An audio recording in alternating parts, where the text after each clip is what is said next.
O melhor diagnóstico para se compreender uma vida que passa, entre parênteses, karma, é a compreensão de seus sonhos. O acadêmico ele vai dizer que sonho é fantasia. Por quê? Porque se, porventura, você descobrir alguma verdade em si mesmo, você não dependerá mais das bengalas deles. Isso é óbvio. Quem desdanha quer comprar. Você já ouviu essa frase? É assim que acontece entre esses senhores. Mas eles desconhecem qualquer bastidor oculto da vida. Por que se dorme? Veja que a própria ciência acadêmica, por um lado, ela afirma que se um ser humano nunca dormisse, ou qualquer ser móvel, com sangue em suas veias e cérebro, ele definharia e culminaria em sua morte precoce. Mas, ao mesmo tempo, esses nos bloqueiam, dizendo que aquilo que acontece durante o sono necessário é desnecessário ou inútil. Aí você vai ver os faladores, né, os senhores das cátedras aqui desse mundo físico, dizendo que devemos cuidar, né, não se deter a sonhos. Só que eles desconhecem a própria estrutura da matéria em relação ao sonho. Percebe que quando uma mãe ela não escolhe, é um equívoco dizer que uma mãe escolhe ser mãe. Ela aceita ser mãe. Mas nessa aceitação, o que ela faz primeiro? Ela sonha. Ela sonha e com isso manda um sinal para o universo que ela está aberta a ser mãe. Mesma coisa quando você sonha com a sua casa, com o seu apartamento ou apertamento. Você sonha com carro. O que acontece? Primeiro, está acontecendo um futuro nesse sonho. Então o sonho não pode ser besteira. O sonho, ele é futuro. Sempre você primeiro está, veja, você está lá na frente, mapeando, desenhando o projeto para depois ele se concretizar. Ou seja, o futuro comanda o passado. Por quê? Porque o futuro é sempre resumo deste. Sempre resumo do passado. Que se confunde no presente quando nós remoemos este evento, chamado passado. Mas o sonho é muito interessante. É preciso o corpo dormir para a alma acordar. Enquanto a alma está dentro do corpo e o corpo está acordado, a alma está como que anestesiada ou embriagada pelos sentidos físicos. E o cérebro não vai muito longe em perceber como a alma.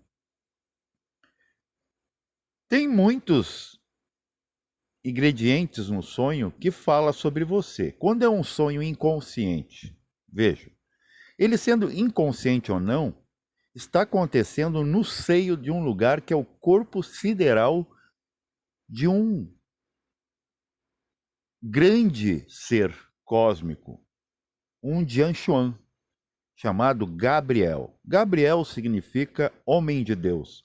Ou seja, o plano astral, ele não é um lugar em algum lugar.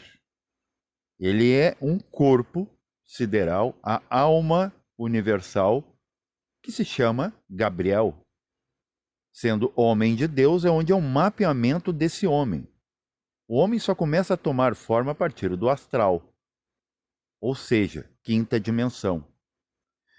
Da mesma forma que o plano mental, na verdade, ele é o corpo sideral de um ser chamado Luzbel, ou Lucifer, aquele que transporta a luz. Isso faz alusão ao plano mental, porque a mente ela não pode contar as suas próprias histórias. A mente é apenas psicoponte. por onde deveria passar a luz, que é esclarecimento igual consciência. Aí que podemos afirmar que sim, o plano mental é o transportador da luz, Lúcifer. Depois temos ainda o plano chamado etérico, para você se situar nesse assunto, que vamos chamar de corpo sideral de Rafael, cura de Deus. Tudo que você faz hoje fisicamente, yoga, técnicas, pilates, exercícios físicos, técnicas respiratórias, pranayama, está ligado a quê? A questão vital, o plano vital, que é a cura para tudo. Se você compreendesse esses planos e você tirasse a lição destes, pois estão lá se mostrando porque alguma coisa querem ensinar, você teria a solução para tudo.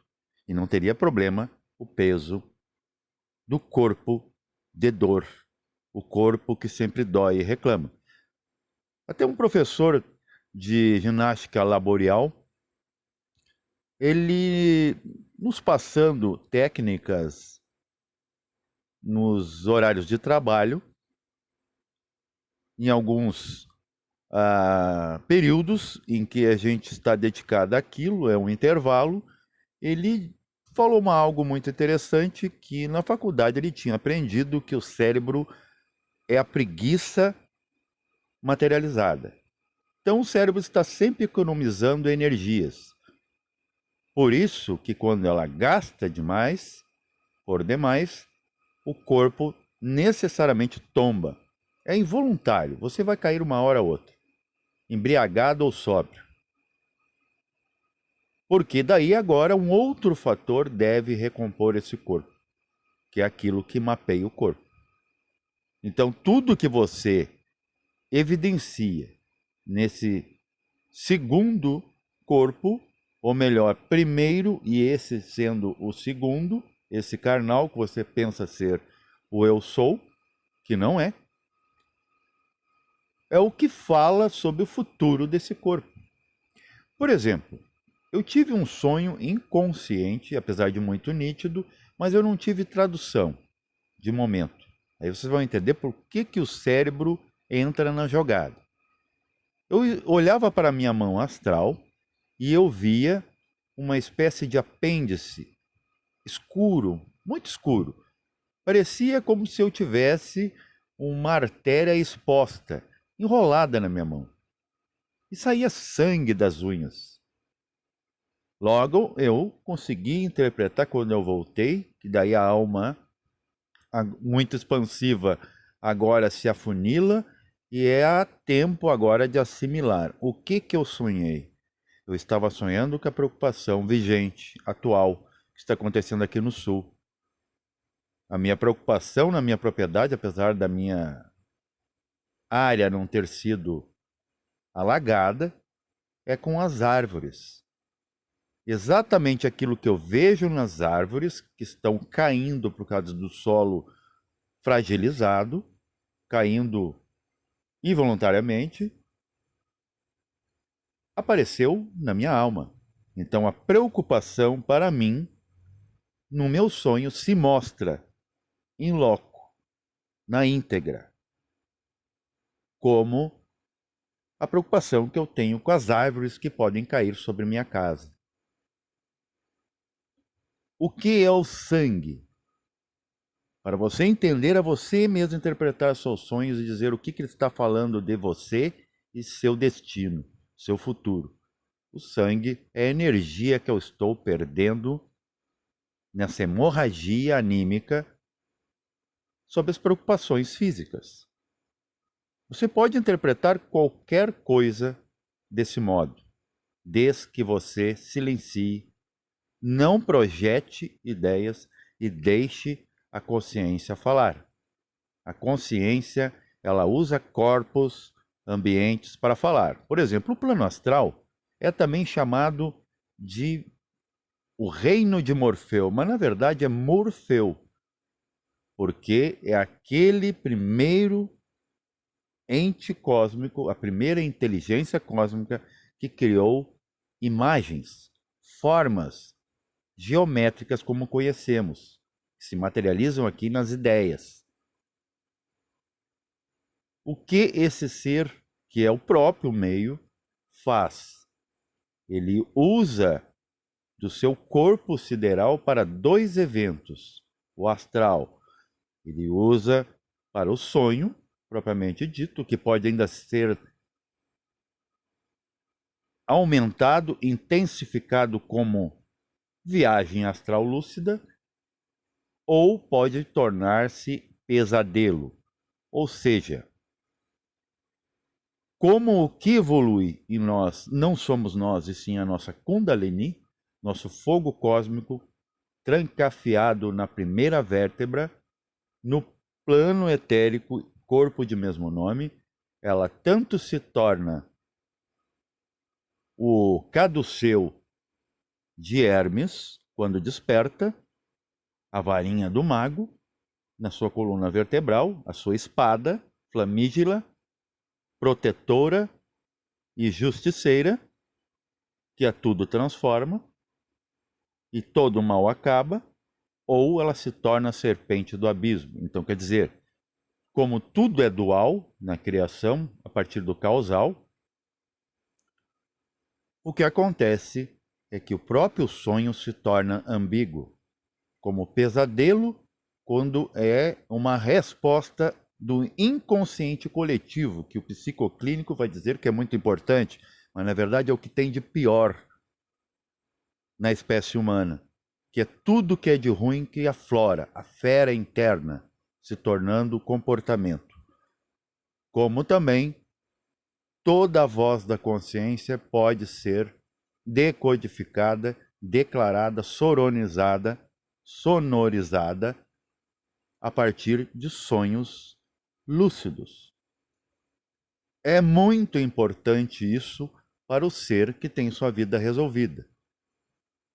Caso contrário, será uma besteira, uma falácia para aqueles que ainda precisam dos senhores das bengalas. Paz reverencial a todos. Percebam a importância de sonhar, mas sonhar lúcido.